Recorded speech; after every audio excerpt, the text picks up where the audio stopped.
Vers 1880, un ingénieur français, Jean-Baptiste Marceau, major de la promotion 1851-1852 de l'école des mines de Saint-Étienne, entreprend à son tour la critique de la lampe Museler, dont il avait pourtant recommandé l'utilisation dans l'exploitation des houillères de Bessèges, dans le Gard, qu'il dirigeait depuis 1861. Pour remédier aux inconvénients de la lampe Museler, Marceau supprima dans un premier temps la cheminée et le diaphragme, organes qu'il considérait dangereux. Il parviendra à la solution à la suite d'un nombre formidable d'essais, plus de 30 000, et ce, à partir de 1870. La conclusion de ces travaux sera la construction d'une lampe où la flamme est entourée d'un manchon de verre surmonté de deux tamis concentriques en toile métallique s'emboîtant l'un dans l'autre sans qu'ils se touchent, sinon par leur base, à l'abri sous une cuirasse de tôle métallique pleine. À l'origine, cette tôle était roulée et rivetée, puis elle fut emboutie en un seul tenant afin d'augmenter sa solidité. Ce double tamis contenait mieux les inflammations du grisou dans la lampe et les risques d'explosion étaient beaucoup moindres. Avec cette cuirasse, Marceau avait résorbé le problème majeur de la lampe Museler, son extinction fréquente dans les courants d'air obliques en montrant dans les galeries. Cette lampe résiste parfaitement aux différentes causes qui tendraient à faire sortir la flamme des tamis. L'air entre par la base du grand tamis et les gaz brûlés sortent à la partie supérieure par les évents se situant sous le chapiteau de la cuirasse. La toile des tamis est tissée de fils métalliques de 3/10 de millimètre de diamètre avec environ 144 mailles au centimètre carré. La base du grand tamis est une virole en cuivre rouge qui recouvre le verre à frottement sur 8 à 10 mm. Le manchon de verre comprend parfois une virole de cerclage en laiton, en haut et en bas.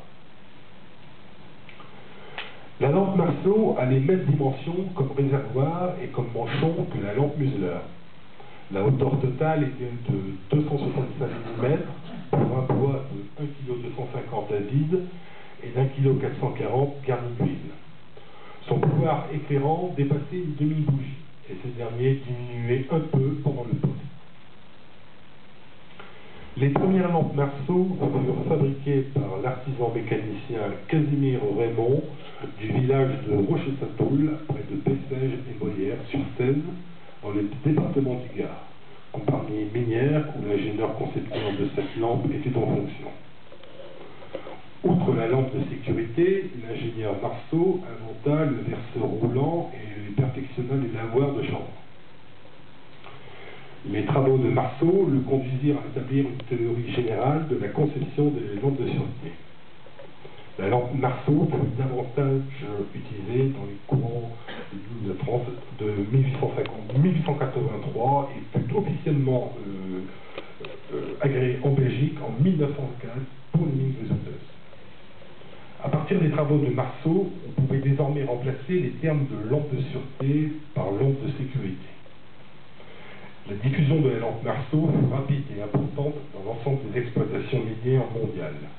Les travaux de recherche, débutés au milieu des années 1870, le modèle définitif sera enregistré et breveté en octobre 1882. Un an plus tard, en 1883, la lampe Marceau sera transformée par un Carl Wolf pour emploi de l'essence.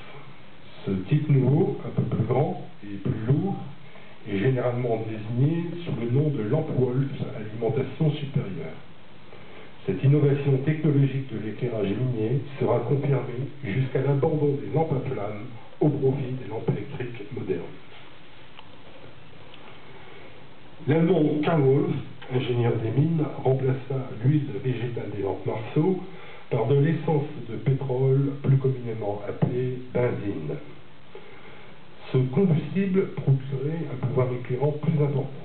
Il ne fumait pas et par conséquent ne déposait pas ou peu de suie.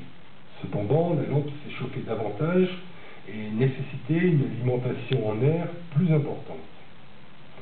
Pour pallier à ces inconvénients, Carl Wolf modifia la circulation de l'air dans la lampe en l'obligeant à passer par le bas de celle-ci et au-dessous de la flamme. Il protégera à cet effet les orifices d'entrée d'air par une bague garnie de toile à tamis et conservera les deux tamis concentriques qui avaient été innovés par Marceau. La lampe Wolf était munie d'une fermeture de sécurité magnétique qui était une innovation appréciable à l'époque, car les systèmes de fermeture utilisés jusque-là n'avaient pas empêché certains mineurs d'ouvrir leur lampe au fond avec des divers outils de fortune. Car Wolf équipa également la lampe de rallumeur intérieur, plus communément appelée briquet. Ce dispositif de rallumage sécurisé permettait de recouvrir rapidement la flamme sans démonter la lampe. Le rallumeur était une petite boîte en laiton qui s'insérait généralement en position verticale dans un logement du réservoir.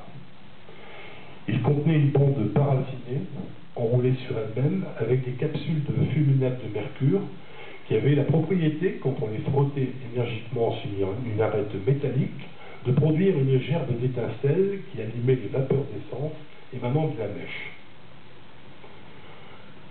Contrairement aux autres modèles de lampes que nous avons vus précédemment, où la combustion de la mèche était liée à l'effet de capillarité de celle-ci dans l'huile, la mèche de la lampe Wolf, insérée dans de l'ouate à l'intérieur du réservoir, servait juste de conducteur et ne brûlait pas de ce fait, sauf quand il n'y avait plus de combustible. On disait alors qu'elle charbonnait. La hauteur de la lampe est de 295 mm, son poids est d'environ 1,650 kg à vide et 1,760 kg garni. Elle avait des vertus grisométriques davantage supérieures à la lampe Marceau. On pouvait ainsi évoluer la proportion de grisou dans l'air ambiant par simple observation de l'auréole surmontant la flamme. La lampe de Wolf, comme celle de Marceau, furent sans aucun doute celles qui ont eu la plus grande longévité et ne furent remplacées que par les lampes électriques modernes. La lampe à benzine connut un tel succès que la fabrique liégeoise de sûreté dirigée par Hubert Joris à Lons-Saint-Liège en livra près de 160 000 exemplaires en l'espace de 6 ans dans les seules houillères belges et françaises.